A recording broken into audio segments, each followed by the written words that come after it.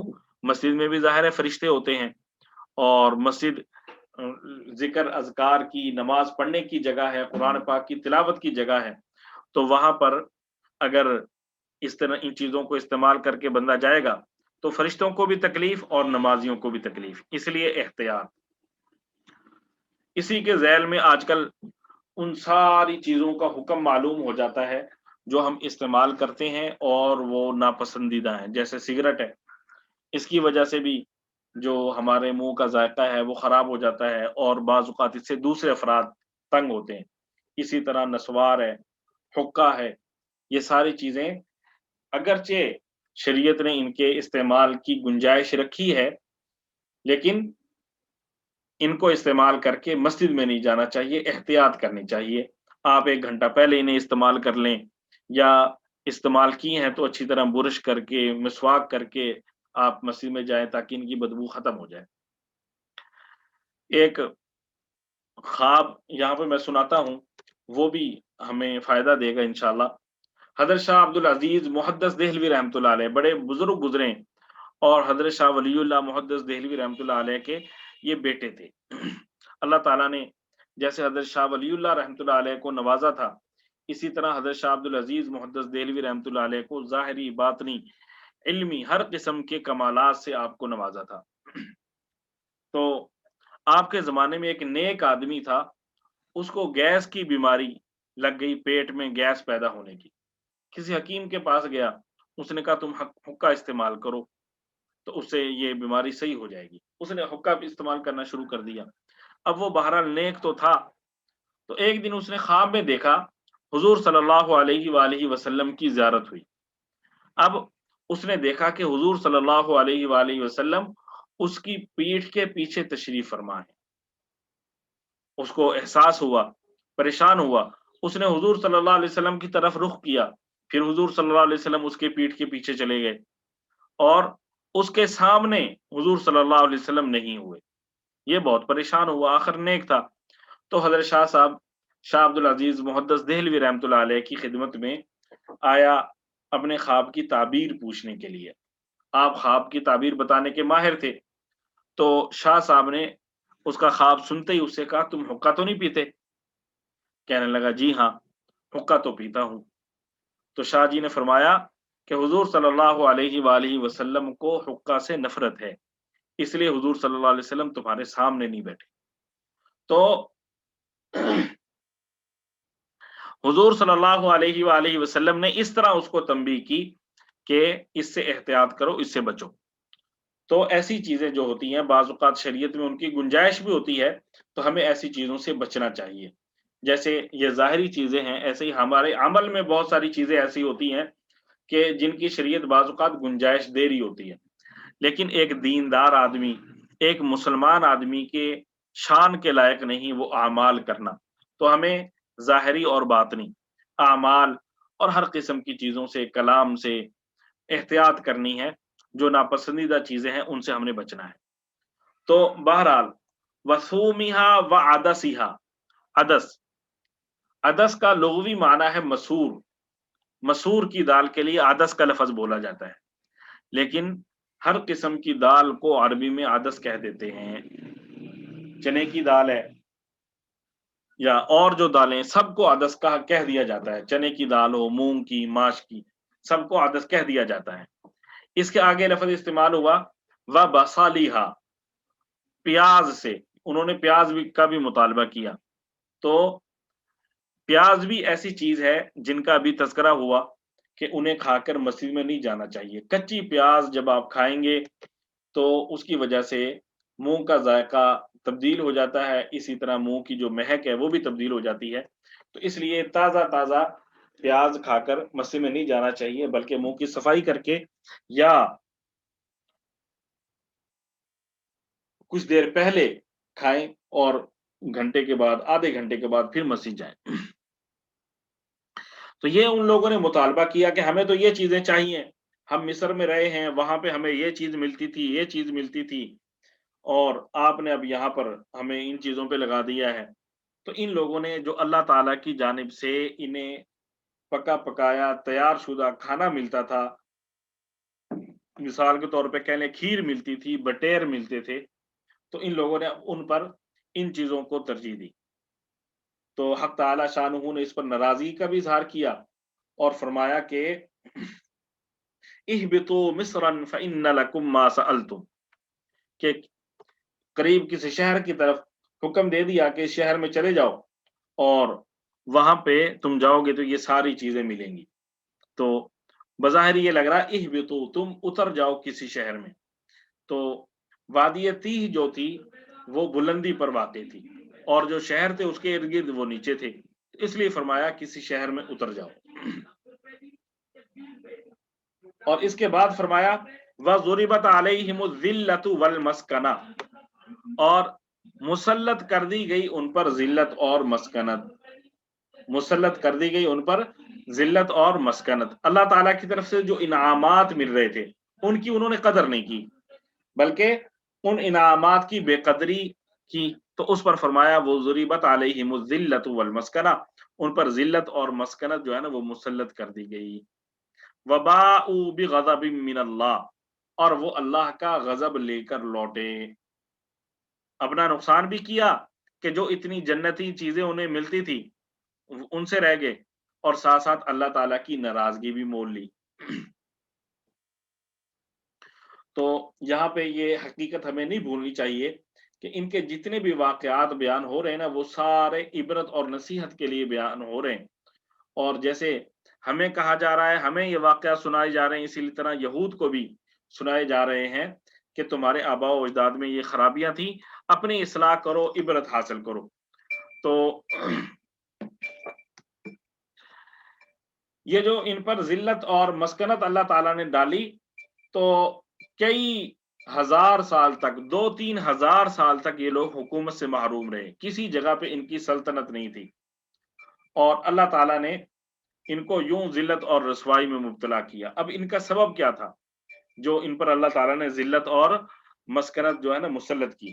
اس کا سبب کیا تھا؟ فرمایا ذالک بانہم کانوا یکفرون بآیات اللہ، پہلا سبب یہ تھا کہ یہ لوگ اللہ کی آیات کا انکار کرتے تھے، اللہ تعالیٰ کی آیات کا انکار کرتے تھے۔ بہت سارے پیغمبر جیسے حضرت موسیٰ علیہ السلام، حضرت ہارون علیہ السلام، اور نہ جانے کتنے پیغمبر آئے، تو ان لوگوں نے ان کی قدر نہ کی، ان کی باتوں کی طرف توجہ نہ دی۔ پہلی وجہ تو یہ کانوا یکفرون بآیات اللہ۔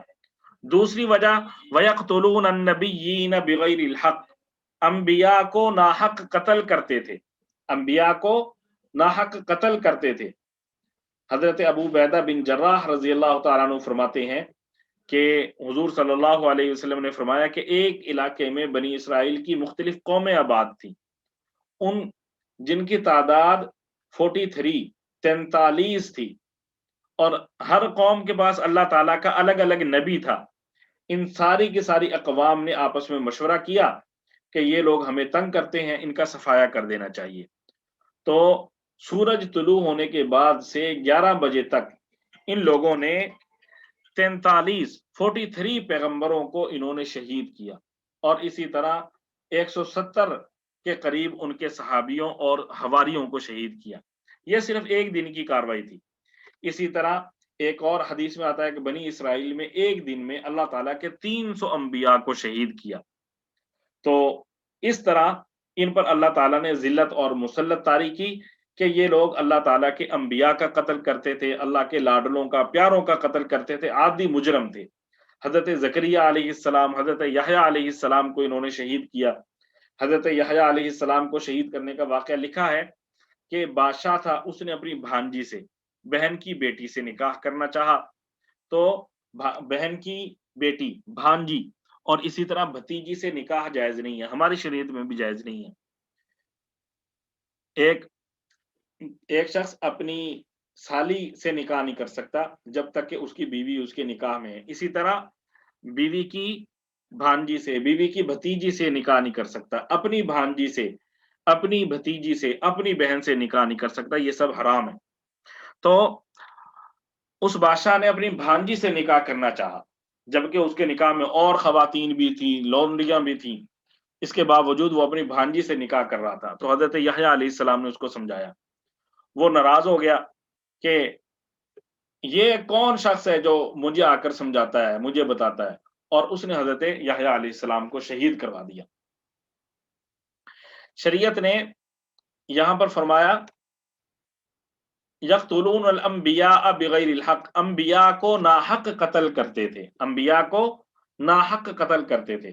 تو ناحق قتل کرنا جائز نہیں ہے، ناپسندیدہ ہے. ہاں، حق کے ساتھ آپ قتل کر سکتے کسی کو. تو حق کے ساتھ قتل کرنے کی 3 صورتیں ہیں. کوئی مرد دین سے پھر جائے، مرتد ہو جائے، تو شریعت نے اس کو 3 دن کی مہلت دی ہے کہ اپنی غلط اعتقاد سے توبہ کر لے. اگر وہ توبہ نہیں کرتا تو اس کو حکومت جو ہے نا وہ قتل کر دے گی. دوسری صورت، شادی شدہ مرد یا شادی شدہ عورت زنا کرے تو اس کو رجم کیا جاتا ہے شریعت اسلامیہ میں. اور تیسری صورت کیا ہے کہ کوئی کسی کو ناحق قتل کرے، ظلمن قتل کرے، تو اس کو اس کے بدلے میں قتل کیا جائے گا. ان 3 صورتوں کے علاوہ کسی کو قتل کرنا جائز نہیں ہے. تو ایک سبب حق تعالی شانہ نے یہ بیان کیا. پھر اس کے بعد تیسرا سبب بنی اسرائیل کا یہ بیان کیا، ان کے گناہوں کا. ذالک بما عصوا وکانوا یعتدون، اس لیے کہ انہوں نے نافرمانی کی اور حد سے تجاوز کیا. عصیان کا معنی ہے اللہ تعالیٰ کے حقوق ضائع کرنا. عصیان کا معنی ہے اللہ کے حقوق ضائع کرنا. وہ لوگ حقوق اللہ کی پرواہ نہیں کرتے تھے. اور اسی طرح فرمایا وکانوا یعتدون، وہ حد سے نکل جاتے تھے. تعدی کا معنی ہے انسانوں کے حقوق ضائع کرنا، انسانوں کی جانیں اور مال ان کو تلف کرنا. تو پہلا عصوا، اللہ تعالیٰ کی نافرمانی، حقوق اللہ ضائع کی ہے. اور دوسرا انسانوں کے حقوق، حقوق العباد ضائع کی ہے.